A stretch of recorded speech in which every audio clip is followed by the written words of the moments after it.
Hello, welcome once again to Series Stories and also welcome to exciting TV series Vikings. আমরা গত পর্বে যেখান থেকে শেষ করেছিলাম আজকে সেখান থেকেই শুরু হতে যাচ্ছে।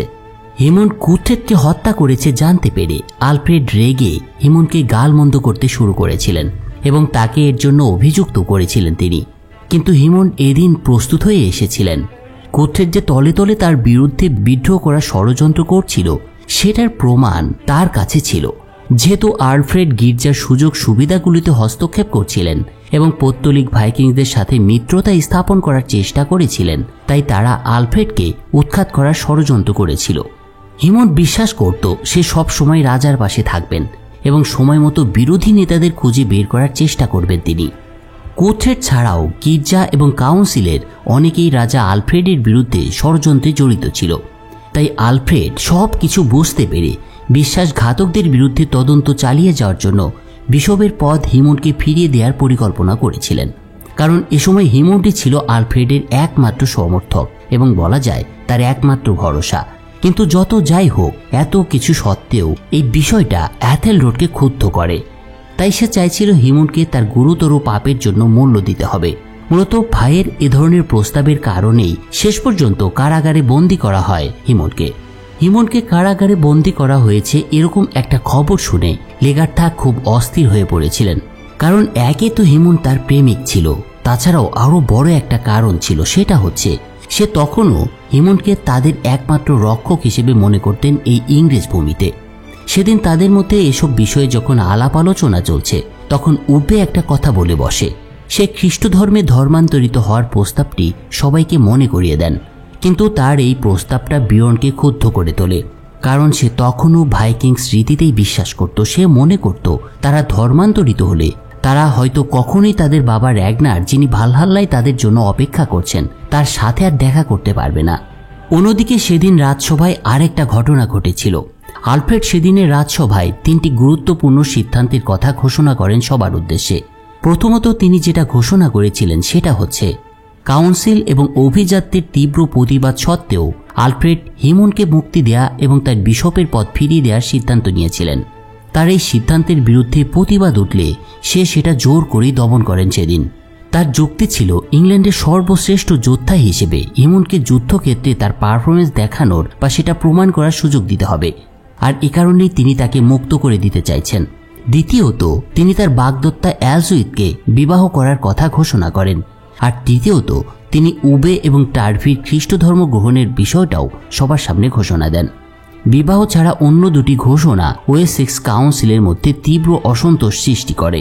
এমনকি এথেলরেড আলফ্রেডের সিদ্ধান্ত সম্পর্কে তার মায়ের কাছে অভিযোগ করে বসেন। এই সম্প্রতি একটা বিষয় লক্ষ্য করা যাচ্ছিল, সেটা হলো এথেলরেডের সাথে তার মতবিরোধ ক্রমাগত বাড়ছিলই। তবে এর আরেকটা কারণ ছিল, সে প্রয়াত বিশপ কুথ্রেডের মেয়ের প্রেমে পড়েছিলেন। আর বলাই বাহুল্য, নিজের বান্ধবীর বাবার মৃত্যুর প্রতিশোধ নিতে সে হিমুন্ডকে মৃত্যুদণ্ড দিতে চেয়েছিল। আর অন্য আর একটা কারণও ছিল, সেটা হচ্ছে এথেলরেড আলফ্রেডকে উৎখাত করে নিজের সিংহাসনে বসতে চেয়েছিলেন। যদিও তিনি আগে এটা চাইতেন না, কিন্তু সার্বিক পরিস্থিতিতে তাকে সিংহাসনের দিকে অনেকটা ধাবিত করেছিল। এই সার্বিক বিষয়ে একটা ব্যাপার অন্তত বোঝা যাচ্ছিল, হিমুন্ডকে প্রভাবশালীরা নয় বরং এথেলরেডই সরিয়ে দিতে চাইছিলেন। যদিও জুডিথ তখনও এসব ব্যাপার এত ডিটেইলে জানতেন না, তবে সে এথেলরেডের সিংহাসনের প্রতি লোভের বিষয়টা এবার অন্তত কিছুটা অনুভব করতে পারছিলেন। অন্যদিকে হ্যারল্ড ইতিমধ্যে ইয়র্কে এসে পৌঁছান। সৈকতে নেমে কিছুটা বিশ্রামের পর সে ওয়েসেক্সের দিকে তার সেনাবাহিনীকে নিয়ে রওনা হয়। এ সময় হ্যারল্ডের সাথে ছিল ইয়র্কের রাজা ওলফাসন এবং তার স্ত্রী গুনহিল্ড। ভাইকিংসদের গতিবিধি সম্পর্কে জানতে পেরে ওয়েসেক্সের বিরোধীরা মানে এথেলরেডের নেতৃত্বে অভিযাত্রা একটা গোপন সভা আহ্বান করে। তারা যুদ্ধ পরিষদ আহ্বান করায় এবং বৈঠক চলাকালীন একটা অভ্যুত্থান করার পরিকল্পনাও করেছিল এই বিরোধীরা, যাতে আলফ্রেড এবং হিমুন্ড সহ অন্যদের বন্দী করা যায় এবং তারপর এথেলরেডকে ওয়েসেক্সের সিংহাসনে বসানো যায়। সবকিছু তাদের পরিকল্পনা মতোই চলছিল। তারা যখন আলফ্রেডের সাথে এরপরে দেখা করতে আসে তখন তারা রক্ষীদের পরিবর্তে নিজেদের সাথে কিছু লোক নিয়ে এসেছিল, যাতে ইনস্ট্যান্ট বিদ্রোহটা শুরু করা যায় এবং প্রাসাদে একটা ম্যাসাকার ঘটানোর সব প্রস্তুতি সম্পন্ন করেছিল তারা। কিন্তু সেই টানটান উত্তেজনাকর মুহূর্তে এথেলরেড মানসিকভাবে কিছুটা অপ্রস্তুত হয়ে যায়। আসলে এথেলরোড তার নিজের ভাই আলফ্রেডের বিরুদ্ধে অস্ত্র ধরার সাহস করে উঠতে পারেননি। যেহেতু নেতা দ্বিধাগ্রস্ত, তাই তাদের পরিকল্পনা সেদিন ভেস্তে যায়। অন্যদিকে এর পরের দিন বিয়র্ন ম্যাগনাস নামে একজনকে নিয়ে লেগার্থার কাছে এসে হাজির হয়। সেদিন এই ম্যাগনাস নিজেকে র্যাগনার এবং রানী কোয়েন্ট্রিতের সন্তান বলে দাবি করে তাদের কাছে। আমরা আগে দেখেছিলাম, হ্যাঁ, র্যাগনারের স্বীকৃতির পর এই ছেলে যাকে তাড়িয়ে দেওয়া হয়েছিল সেই হচ্ছে এই ম্যাগনাস। উবে তার মায়ের কাছ থেকে একটা গুজব শুনেছিল যে তার বাবা কোয়েন্ট্রিদের সাথে মেলামেশা করতে অস্বীকার করেছিলেন এবং লেগার্থাও এটা জানতো, কিন্তু তারা এই ম্যাগনাসের বিষয়ে জানতো না। কিন্তু বিয়র্ন ম্যাগনাসের গল্প বিশ্বাস করেছিল, কারণ তার বাবার এই ধরনের কাজের সাক্ষী বিয়র্নও এর আগে একবার হয়েছিল। সর্বোপরি র্যাগনার তার সামনে অ্যাসলাকের সাথে ঘুমিয়েছিল। প্রথম সিজনের কথা বলছি। এখন প্রশ্ন হলো, তাহলে কি ম্যাগনাসকে এরা মেনে নিতে পারবে এবং তার উদ্দেশ্যটা আসলে কি? আসলে তার উদ্দেশ্যটা কি এবং ম্যাগনাস কি করতে চলেছিলেন সেটা আমরা একটু পরে দেখব। তো এদিকে যখন এসব চলছিল তখন হিমন্ড কারাগারে থাকা অবস্থায় একদিন একটা দুঃস্বপ্ন দেখেন। সে দেখতে পায় নরকের আগুনে পুড়ে যাচ্ছে সে, তার চারপাশে রাক্ষস এবং হারিয়ে যাওয়া আত্মারা অবস্থান করছে। এরপর সে আরও দেখতে পায় একটা ডিম ফুটে মানুষের বাচ্চা বেরিয়ে আসছে, কিন্তু তার সারা দেহে পোকামাকড় দিয়ে ঢাকা। ঈশ্বর এরপরে তার সামনে হরিণ রূপে আবির্ভূত হয়ে বললেন তাকে তার অপবিত্র কাজগুলিকে ত্যাগ করতে হবে, তাহলে তাকে চিরতরে নরকের আগুনের যন্ত্রণা ভোগ করতে হবে না। এ সময় পাপীদের চিৎকারে হিমন্ডের চারপাশে ক্রমাগত প্রতিধ্বনিত হতে শুরু করেছিল। এর মাধ্যমে এটাই হিমন্ড বুঝতে পেরেছিলেন তাকে লেগার্থার সাথে হয়তো এবার সম্পর্কটা ত্যাগ করতে হবে। স্বপ্নের এই বিষয়টাকে হিমন্ডও শেষ পর্যন্ত অস্বীকার করতে পারেননি। একজন ধর্মপ্রাণ খ্রিস্টান হিসেবে সে তার স্বপ্নকে ঐশ্বরিক নির্দেশনা হিসেবে গ্রহণ করেছিলেন। এরপর দিন আলফ্রেড একজন বিরোধী সদস্যকে গ্রেপ্তার করেন, অনেকটা জুডিথের জন্যই। ওয়েসেক্সের সেনাবাহিনী আগত হ্যারল্ডের সেনাবাহিনীর মোকাবেলা করার জন্য যখন রওনা হয়েছে, তখন জুডিথ সেই লোকটাকে জিজ্ঞাসাবাদ করতে শুরু করেন। জুডিথের এটা করার কারণ ছিল এবং তার লক্ষ্য ছিল কঠোরভাবে নির্যাতনের মাধ্যমে এই বিরোধী সদস্যের কাছ থেকে তার অন্যান্য সঙ্গীদের সম্পূর্ণ একটা তালিকা বের করা। তো জুডিথ এটা করতে পেরেছিল কিনা সেটা আমরা একটু পরে দেখছি। অন্যদিকে যুদ্ধের প্রাককালে উবে হ্যারল্ডের শিবিরের কাছে এসে পৌঁছেছিলেন। একজন খ্রিস্টান হিসেবে শান্তির বিনিময়ে সে হ্যারল্ডকে সোনা দিয়ে বিদায় করার চেষ্টা করেন, কিন্তু হ্যারল্ড উবেকে দেখে ঠিক বিশ্বাস করতে পারছিল না র্যাগনারের পুত্র ভাইকিংস দেবতাদের সাথে বিশ্বাসঘাতকতা করবে এবং ইংলিশদের ঈশ্বরে বিশ্বাস করবে। তবুও উবে হ্যারল্ডকে বিষয়গুলো বিবেচনা করার জন্য একটা দিন সময় দিয়েছিল। আর ধারণা করাই যাচ্ছিল বিয়র্ন এবং উবের খ্যাতি যে কোনো সেনাবাহিনীর চেয়ে বেশি ভয়ঙ্কর ছিল এবং নিশ্চয়ই তারা সুবিবেচকের মতো কোনো একটা পদক্ষেপ নেবেন। উবে সেদিন চলে যাওয়ার পর ম্যাগনাস হ্যারল্ডের কাছে আসে এবং নিজেকে র্যাগনারের ছেলে বলে দাবি করে সে। ম্যাগনাস বিশ্বাস করেছিল উবে এবং বিয়র্নের মতো সেও কিংবদন্তি র্যাগনারের পুত্র হওয়ার যোগ্য। র্যাগনারের ছেলে হিসেবে ম্যাগনাস ইংল্যান্ডের হয়ে যুদ্ধ করতে চাননি, বরং তিনি ইংল্যান্ডের বিপক্ষে যুদ্ধ করতে চেয়েছিলেন। তাই হ্যারল্ডের পক্ষে যোগদানের সিদ্ধান্ত নিয়েছিল সে। পরের দিন উবে অনেকটাই খালি হাতে এসেছিল, ফলে হ্যারল্ড তার এই অবস্থা দেখে বুঝতে পেরেছিল সে প্রতারিত হয়েছে। উবের শান্তি আলোচনার প্রস্তাব ছিল শুধু তাদের স্থবির করার কৌশল মাত্র। সেদিন ইংরেজরা অবশ্যই সুবিধাজনক অবস্থানে অবস্থান করছিল এবং যুদ্ধের জন্য তারা প্রস্তুত হয়েছিল। অন্যদিকে যখন হ্যারল্ড তার বাহিনীকে যুদ্ধক্ষেত্রে নিয়ে আসেন, তখন ইংরেজরা অনেকক্ষণ সেখানে আগে থেকে অপেক্ষা করছিল। ভাইকিংসরা যখন তাদের প্রায় কাছাকাছি, তখন উবে পূর্বের পরিকল্পনা মতো সাজিয়ে রাখা খড়গুলো চালিয়ে দেন। দেখা যায় খড়ের তৈরি আগুন একটা অর্ধবৃত্ত তৈরি করে জ্বলতে শুরু করেছে। আগুন চালানো হয়েছিল মূলত ভাইকিংসদের সামনে এগোনোতে বাধা দেওয়ার জন্য। এ সময় হিমন্ডের পূর্বাভাস সত্য হয়ে উঠছিল। যুদ্ধটি পৃথিবীর নরকে সত্যিই পরিণত হতে যাচ্ছিল। আর এ সময় ওলাফসনের মাথায় একটা তীর এসে বিদ্ধ হয়, ফলে তাৎক্ষণিকভাবে নিহত হয় ইয়র্কের এই রাজা। কিন্তু লেগার্থার মতোই ভয়ঙ্কর ছিল গুনহিল্ড, মানে ওভারসনের স্ত্রী। তার পক্ষে কিছু লোক পালিয়ে যাওয়ার পরেও বীরত্বের সাথে লড়াই চালিয়ে গিয়েছিলেন এই মহিলা। সাম্প্রতিক বিচ্ছেদ সত্ত্বেও লেগার্থা তখনও তার প্রেমিকের উপরে নজর রাখছিল, মানে হিমন্ডের উপরে, এবং বিশ্বাসঘাতক ম্যাগনাস সত্যিই দারুণ দক্ষতার সাথে লড়ে যাচ্ছিল উবেদের বিরুদ্ধে। র্যাগনারের ছেলে হিসেবে নিজেকে তৈরি করার জন্য ম্যাগনাসকে অনেক আগে থেকেই ব্যাপক যুদ্ধ প্রশিক্ষণ নিতে হয়েছিল। রাজা অ্যালফ্রেডকেও তার চেহারা পরিবর্তন করে যুদ্ধে যোগ দিতে হয়েছিল। এ সময় তাকে আর দুর্বল বলে মনে হচ্ছিল না। উবে তাকে প্রশিক্ষণের মাধ্যমে একজন যোগ্য হিসেবে গড়ে তুলেছিলেন। কিন্তু তারপরেও তার মধ্যে কিছুটা দুর্বলতা লক্ষ্য করা যাচ্ছিল। কিন্তু এ সময় তার ভাই এথেলরড তাকে রক্ষা করে। অন্যদিকে বীরদর্পে লড়ে চলেছিল হিমন্ড। লেগার্থার প্রতি হিমন্ডের ভালোবাসা তখনও অটুট ছিল, তাই সে হাসি মুখেই লেগার্থার দিকে তাকিয়ে থাকে। কিন্তু তার এই প্রশান্তি শেষ পর্যন্ত তার চরম সর্বনাশ করে দেয়। হিমন্ড লেগার্থার দিকে তাকিয়ে থাকার সময় তার দেহে একাধিক তীর এসে বিদ্ধ হয়। তীরের আঘাতে হিমন্ড হাঁটু গেড়ে বসে পড়ে এবং সেখানেই সেভাবেই মারা যায় সে। এরপর গনহেল্ড যখন হিমন্ডের পিছনে তার তরবারিটা ঢুকিয়ে দিচ্ছিল, তখন লেগার্থা তার দিকেই চেয়েছিল। চোখের সামনে লেগার্থা তার প্রেমিককে এভাবে মৃত্যুবরণ করতে দেখে একেবারে ভেঙে পড়ে। সেদিন গনহেল্ড শুধু হিমন্ডকে হত্যাই করেনি, বরং বিয়র্নের একটা চোখ প্রায় নষ্ট করে দিয়েছিল। তার এই কাণ্ড দেখে এমনকি বিয়র্নও হতবাক হয়ে গিয়েছিলেন। তাই সে তাকে বশ করার জন্য তার সমস্ত প্রচেষ্টা অব্যাহত রেখেছিল, কিন্তু কোনো লাভ হয়নি। হ্যাঁ, হয়তো এটা কিছুটা বিতর্কিত মনে হতে পারে আপনাদের কাছে, কিন্তু বিয়র্ন তাকে পছন্দ করতে শুরু করেছিল এই একটাই কারণে।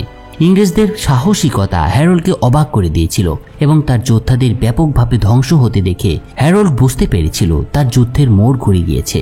যদিও ইংরেজরা এই যুদ্ধে জয়লাভ করেছিল, কিন্তু তারা তাদের একজন মহান যোদ্ধাকে হারিয়েছিল। যদিও হিমন্ড খুব একটা ক্লিন ইমেজের বিশপ ছিলেন না, কিন্তু সে সর্বদা ঈশ্বরের সবচেয়ে বিশ্বস্ত একজন দাস ছিলেন। যুদ্ধে হিমন্ডের মৃত্যুর পর লেগার্থা অনেকটা ভোজবাজির মতো অদৃশ্য হয়ে যায় সবার চোখের সামনে দিয়েই। তাকে কোথাও দেখতে না পেয়ে, সবাই তার কোনো চিহ্ন খুঁজেও না পেয়ে তাকে পুরো যুদ্ধক্ষেত্রে অনুসন্ধান করে। কিন্তু কোথায় লেগার্থা? লেগার্থা একেবারে যেন হাওয়ায় মিলিয়ে গিয়েছিলেন। লেগার্থা কোথায় গিয়েছিলেন সেটা আমরা পরবর্তীতে দেখব। ওদিকে গানহিল্ডের হাতে তরবারির আঘাত পাওয়ার পর বিয়র্ন তার সম্পর্কে চিন্তা ভাবনা থামাতে পারেননি, কারণ তার লম্বা উচ্চতা ভাইকিংসদের নান্দনিকতার সাথে পুরোপুরি খাপ খেয়ে যায়। তাছাড়া বিয়র্ন গানহিল্ডের অসাধারণ যুদ্ধ দক্ষতা বুঝতে পেরেছিল, কিন্তু সে তাকে কোনো কিছুতে জোর করতে চাইছিল না। তবে সে তাকে যুদ্ধবন্দী হিসেবে তার সাথে নিয়ে আসে। তাই বিয়র্ন গানহিলকে মুক্ত করে দেয়, কিন্তু তার প্রতিক্রিয়া তাকে অবাক করে দিয়েছিল। আর এভাবে বিয়র্ন গানহিল্ডের অনুগ্রহ অর্জন করেছিলেন। অন্যদিকে যুদ্ধে জয়লাভের পর উবে এবং অন্যদের ধন্যবাদ জানাতে আলফ্রেড তার প্রতিশ্রুতি শেষ পর্যন্ত পূরণ করতে পেরেছিলেন। এগবার্টের প্রতিশ্রুতি অনুসারে তিনি উবেদের পূর্ব অ্যাংলিয়ার অধিকার দিয়ে দেন। এটা ছিল ইংল্যান্ডে ভাইকিংসদের আনুষ্ঠানিকভাবে একত্রীকরণের জন্য একটা ঐতিহাসিক ঘটনা, আর এর মাধ্যমে শেষ পর্যন্ত র্যাগনারের স্বপ্নটাও বাস্তবায়িত হয়েছিল। এরপর সভাটি অন্য একটা দিকে বিষয়ের প্রতি মন নেয়। আলফ্রেড বিরোধী দলের সকল সদস্যকে রাষ্ট্রদ্রোহের অভিযোগে গ্রেপ্তার করেন। এটা স্পষ্টতই জুডিথের কাছ থেকে সে সেই তালিকাটা পেয়েছিল। যাই হোক, তবে আলফ্রেড এথেলরডকে কিন্তু গ্রেপ্তার করেননি, কারণ এথেলরড যুদ্ধক্ষেত্রে তার জীবন বাঁচিয়েছিল। কিন্তু জুডিথ বিশ্বাস করত এই বিষয়টিকে এত সহজে ছেড়ে দেওয়া যাবে না। অন্তত এথেলরডকে এর একটা ব্যাখ্যা দিতেই হবে, কেন সে তার ভাইয়ের বিরুদ্ধে ষড়যন্ত্র করছিল। মায়ের মতামত মেনে নিয়ে সেদিন এথেলরড ব্যক্তিগতভাবে তার অন্যায় স্বীকার করতে বাধ্য হন। এই বিষয়টাকে আরো ভালোভাবে মিটমাট করার জন্য জুডিথ আলফ্রেডকে এথেলরডের সাথে কথা বলতে বলেন, কিন্তু আলফ্রেড তার নিজের ভাইয়ের মুখোমুখি হতে রাজি ছিলেন না। তাই জুডিথকে এই বিষয়টা মোকাবেলা করতে হয়েছিল। এরপর দিন ষড়যন্ত্রে লিপ্ত বিরোধী সদস্যদের জনসম্মুখে ফাঁসি দেওয়া হয়, যা এথেলরডের জন্য এক শক্তিশালী প্রতিরোধ হিসেবে কাজ করেছিল। বাস্তবতার মুখোমুখি হয়ে এথেলরড তার মায়ের কাছে সব দোষ স্বীকার করেন। ছেলের আন্তরিকভাবে তার ভুল স্বীকার করার কারণে এবং এথেলরডের জীবন রক্ষা করার কারণে তাকে শেষ পর্যন্ত ক্ষমা করে দেওয়া হয়। তাছাড়া সেদিন সে শপথ করেছিল আলফ্রেডকে এথেলরড জীবন দিয়ে রক্ষা করবেন। এথেলরডের আন্তরিকতা দেখে অবশেষে জুডিথের মন শান্ত হয়ে ওঠে। এর পরের দৃশ্যে দেখা যায় ভাইকিংসরা পূর্ব অ্যাংলিয়ায় তাদের সকলকে নিয়ে এসেছে। আগের অভিজ্ঞতা থেকে শিক্ষা নিয়ে এবং যে কোনো রকমের আক্রমণ এড়াতে আলফ্রেড ভাইকিংস বসতি স্থাপনকারীদের রক্ষা করার জন্য একটা নিজস্ব রক্ষী দলও প্রেরণ করেছিলেন। নতুন স্থানে এসে উবে এবং টার্ভি তাদের নতুন জীবনকে খুব ভালোভাবে স্বাগত জানায়। কিন্তু বিয়র্ন এভাবে অলস বসে থাকার মানুষ ছিল না। সে কৃষিকাজও করতে চায়নি। যদিও লেগার্থা নিখোঁজ ছিল, তবুও সে তার মায়ের জন্য কাট্টেকাটকে নিজের দখলে ফিরিয়ে নিতে চাইছিল। একদিন গানহিল্ডের সাথে কথোপকথনের সময় বিয়র্ন জানতে পারেন হ্যারল্ডের পরবর্তী পরিকল্পনা ছিল কাট্টেকাট আক্রমণ করা। তাই সে উবে এবং টার্ভিকে বিদায় জানিয়ে একদিন গানহিল্ডকে সাথে নিয়ে হ্যারল্ডের সাথে যোগ দিতে যায়। যদিও বিয়র্ন যুদ্ধক্ষেত্রে হ্যারল্ডকে পরাজিত করেছিলেন, কিন্তু তা সত্ত্বেও হ্যারল্ড বিয়র্নের প্রতি কোনো ক্ষোভ ছিল না। সেদিন সে শুধু বিয়র্নকে স্বাগতই জানাননি, বরং তাকে একসাথে কাট্টেকাট আক্রমণ করতে নিয়ে যেতেও রাজি হয়েছিলেন। এই বিষয়টা ভাইকিংসদের আবার একত্রিত হওয়ার বিষয়টাকে তুলে ধরে।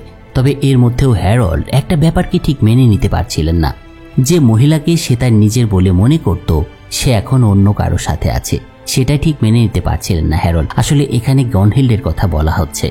যা হোক, অন্যদিকে ওয়েসেক্সের রাজা আলফ্রেড আবার কোমায় চলে যান এবং কেউই জানতেন না যে তার কি রোগ আছে বা তার চিকিৎসা করা আদৌ সম্ভব কিনা। আলফ্রেডের অচেতন অবস্থার খবর ছড়িয়ে পড়লে কাউন্সিল এবং গির্জা আবার প্রশ্ন উত্থাপন করে, এই রাজা তাদের যোগ্য কিনা। একজন অসুস্থ রাজার প্রতি আনুগত্য প্রকাশ করতে অনিচ্ছুক ছিল এরা, কিন্তু এথেলরেড সহজেই সকলের আবেগকে শান্ত করে। এটা স্পষ্ট ছিল যে কাউন্সিলে এথেলরেডের তখনও উচ্চ জনপ্রিয়তা ছিল, কিন্তু জুডিথ ঠিক এটাই ভয় পেয়েছিলেন।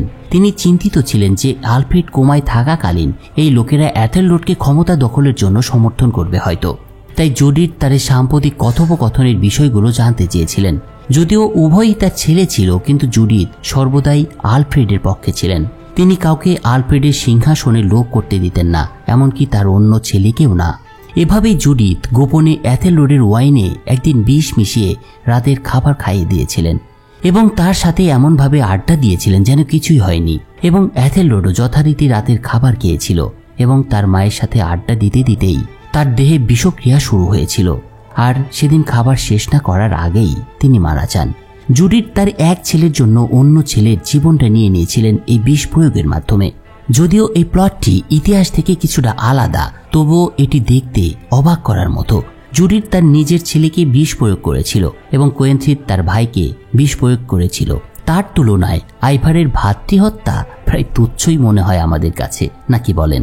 কমেন্টে জানাবেন। এইসব ঘটনাগুলো আমাদের মনে কি এই ভাইকিংদের সম্পর্কে এক ধরনের মিথস্ক্রিয়ার জন্ম দেয় না? আমি তো পুরো সিরিজ জুড়ে এইসব গোলমেলে ব্যাপারগুলো দেখে দেখে একেবারে ক্লান্ত হয়ে গিয়েছি। কাকে শত্রু আর কাকেই বা মিত্র ভাববো এবং কার পক্ষই বা নিব সেটাও ঠিক বুঝতে পারছিলাম না।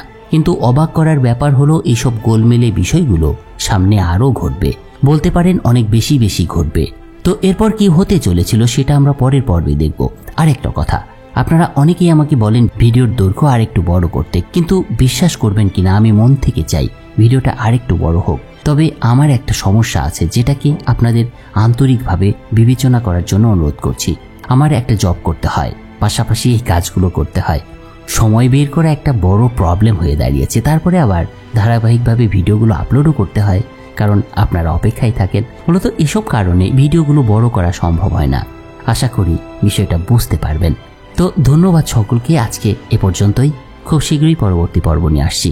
সে পর্যন্ত সবাই অনেক ভালো থাকুন, সুস্থ থাকুন।